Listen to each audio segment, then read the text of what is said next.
Well, good morning and welcome back to CityLine.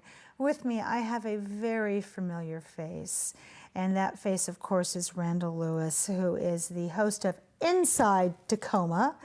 And you are also, first and foremost, the Tacoma Government Relations Officer. It's great to have you in the studio.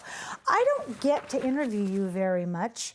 I get to watch you, but I don't get to interview you, so this is a real treat for me. Well, you need to run for office, and then I can interview you on my... I've had people ask that, and I'm like, no. I think I can do better work from this seat than I could in a council person's seat. Okay, so first off, let's talk about this. You've been the Government Relations Officer for the City of Tacoma since 1991. That seems like a very long time ago. It does, doesn't it? Because my daughter was born in 92, so I can tell you exactly how long you've been doing this, but you began your career as a broadcast journalist. Right. So what changed? Well, the media changed. I was the City Hall reporter, actually, for Tacoma. When the city government moved from the County City Building into the Tacoma Municipal Building, I was there when that happened as the City Hall reporter for KTNT Radio, which was one of the handful of AM radio stations that Tacoma had back up until the late 70s. Oh my gosh. So when you say City Hall reporting, you know what it brings to mind? I have this visual of you in the hallway, like talking to people running out of closed door meetings and filling in the gaps. Is that what it was like? I went to city council meetings, there were study sessions. I did a little feature program, which was actually called Inside City Hall, where we kind of focused on one issue that the council was working on at that time. And yeah, we had beat reporters at KTNT. I did city government. There was somebody else who did the county and somebody else who did state. Yeah, that was how it was done back up until, like I say, the 1970s. I love that. And then you made the change from journalism to government relations around when? And then in the 1980s, when KTNT started on its downward slide, followed by the other two stations shortly thereafter. So I kind of figured out government relations seemed like I was interested in government, and it just seemed like a natural thing to go into. I love that. And now, of course, you're the host of Inside Tacoma here on TV Tacoma. Yes. And you've been hosting for how many years? I don't remember. It was shortly after I started with the city in 1991. It was shortly thereafter, but I can't remember the first date. I'm sure they have They probably do. On tape somewhere, this very young, thinner guy that doing that show.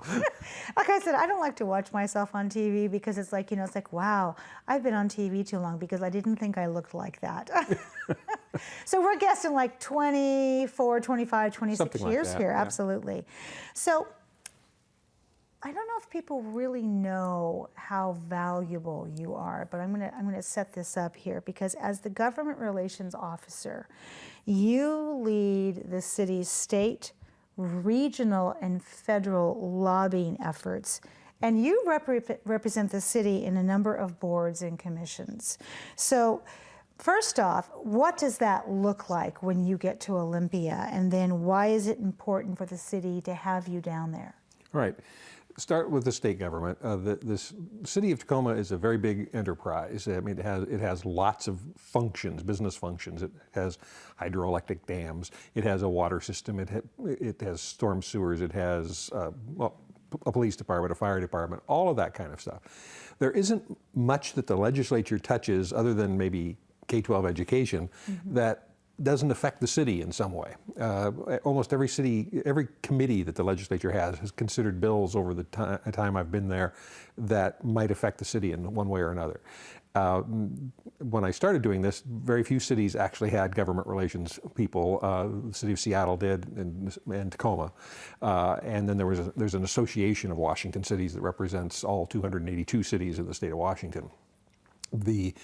More cities now do have someone like me because there's a need for some pretty local attention to not only budget issues but policy issues that can affect us either through unfunded mandates, the legislature saying you will do something and we're not going to give you any money to do it, or we're going to take some of your revenue for one reason or another. So having a loud voice in Olympia is very important to local government. I love that. And you are a lobbyist's best friend. Because, I mean, if I were a lobbyist in Olympia, and I had some interest in things that I was really promoting in the city of Tacoma, I'd want to be next to you because you know everything. I'd be like, okay, I'm sitting with this guy over here. So speaking of that, what were some of the key issues that the Tacoma City Council asked you to focus on for this year? Well, there were several. One that came up kind of late in the consideration of the City Council's agenda, which we asked them to adopt every December. One came up very late that occupied a whole lot of time very early in the session in January, was Point Ruston. That was a very unfortunate and very contentious issue. Unfortunate that it came to the need for something like that, that the city of Ruston was unable to, for whatever reason, not come to an agreement with Tacoma earlier on an interlocal agreement regarding permitting and activities at the Point Ruston development, and that it took the threat of legislation to get them back to the table. That was a very contentious issue. Lots of people from Ruston, made the trip to Olympia for hearings, and I understood the level of emotion that was there.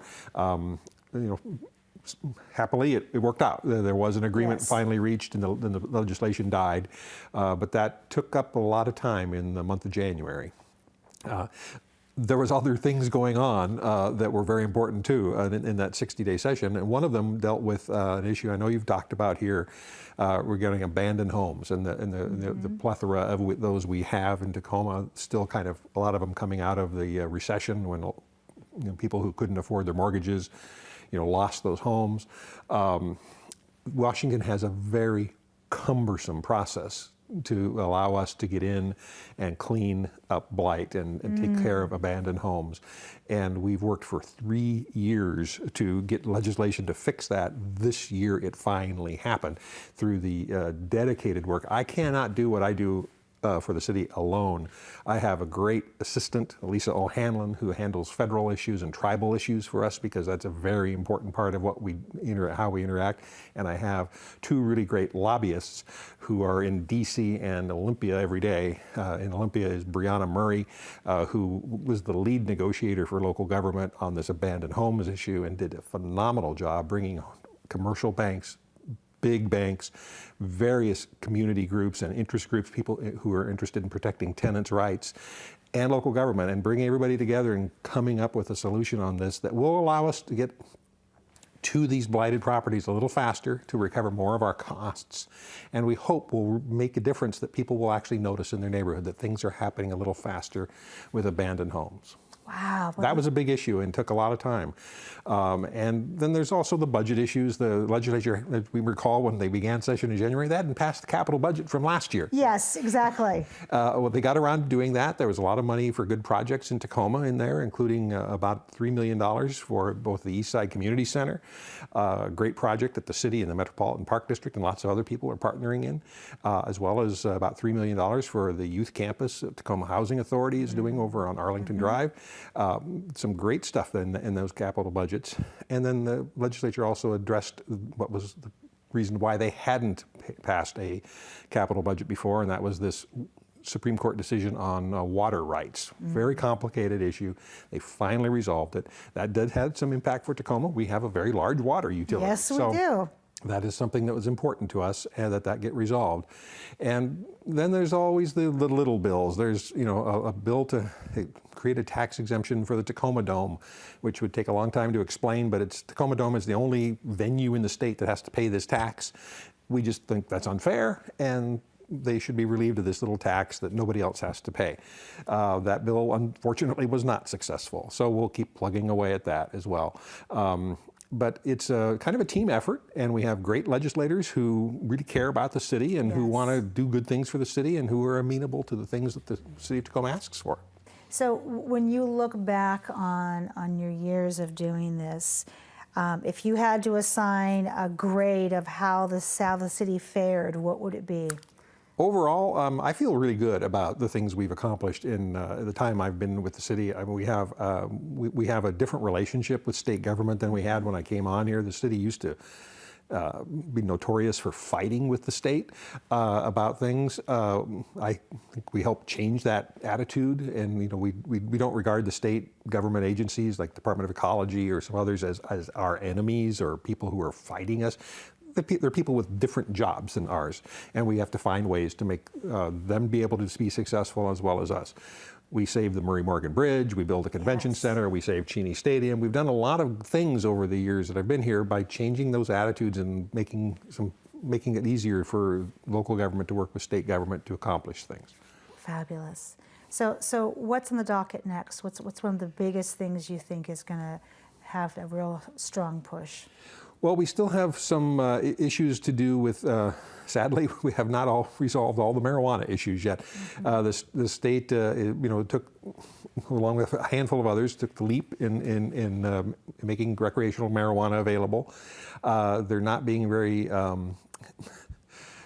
forthcoming with the money that they're making off of that with local government. They've done a little bit more this year in terms of sharing that resource.